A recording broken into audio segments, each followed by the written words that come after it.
Hi மக்களே. ஒரு பொண்ணு ஏன் தனியாக இருக்கக்கூடாதுன்னா எனக்கு இப்போ தான் புரியுது. ஒரு ரூமுக்குள்ளே தனியாக இருக்கும்போது அவளுக்கு மனசுக்குள்ளே என்னென்னமோ தோணுது. சாகலாமா, சாகக்கூடாதா, வாழணுமா, வாழக்கூடாதா, இல்லை வாழ்ந்து தான் காட்டணுமா அப்படிங்கிற ஒரு சுச்சுவேஷனில் வருது. நான் இது வரைக்கும் தனிமை இருந்தது கிடையாது.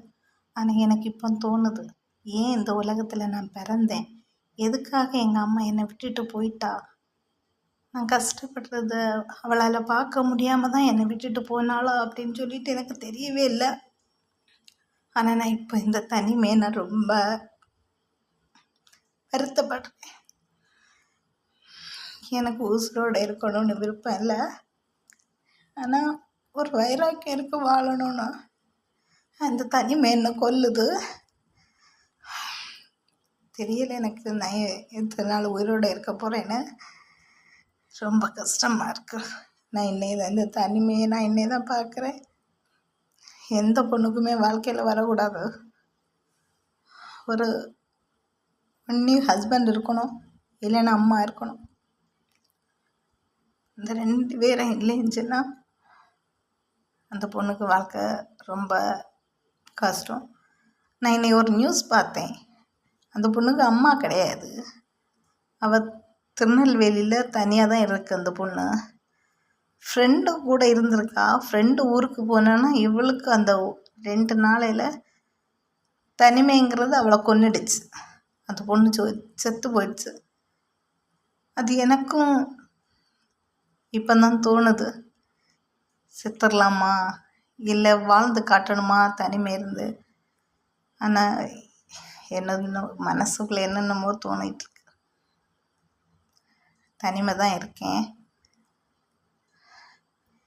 ஏதோ இருக்க மாதிரி இருக்குது. சரி பார்க்கலாம், ஒரு நாள் வரைக்கும் போகட்டும்னு விட்டுட்டேன்.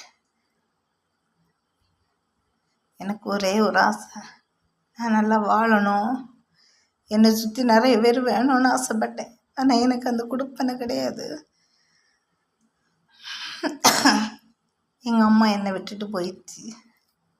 அம்மா இருந்திருந்தா கூட நான் அம்மாயே கூட்டிகிட்டு வந்து சரி அம்மாயே ஆதரவோடு நான் தனியாக இருந்திருக்கேன். இப்போ நான் ஒத்தைக்கு இருக்கும்போது ரொம்ப கஷ்டமாக இருக்குது. நான் இன்னும் இது வரைக்கும் ஒத்தைக்கு இருக்குங்க இல்லை, ஆனால் எனக்கு ரொம்ப கஷ்டமாக இருக்குது. ஏதோ என்னை விட்டு தூரமாக போயிடுச்சு அந்த மாதிரி தோணுது. ஆனால் நான் எத்தனை நாள் உயிரோடு இருக்க போகிறேன் எனக்கு தெரியாது. என் மனசுக்குள்ள அவ்வளோ வலி, வேதனை, கஷ்டம் இவ்வளோ தூரம் இருக்குது. ஆனால் எனக்கு உயிரோடு இருக்க விருப்பம் இல்லை. இந்த உலகத்தில் இருக்கவே சுத்தமாக விருப்பம் இல்லை.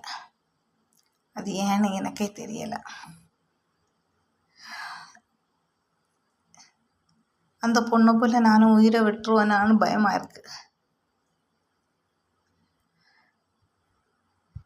பார்ப்போம், எவ்வளோ நாள் உயிரோடு இருக்க முடியுமோ அவ்வளோ தூரம் இருப்போம், வாழ்ந்து பார்ப்போம். வாழ முடியலைன்னா நம்ம முடிவை தேடிக்க வேண்டியது.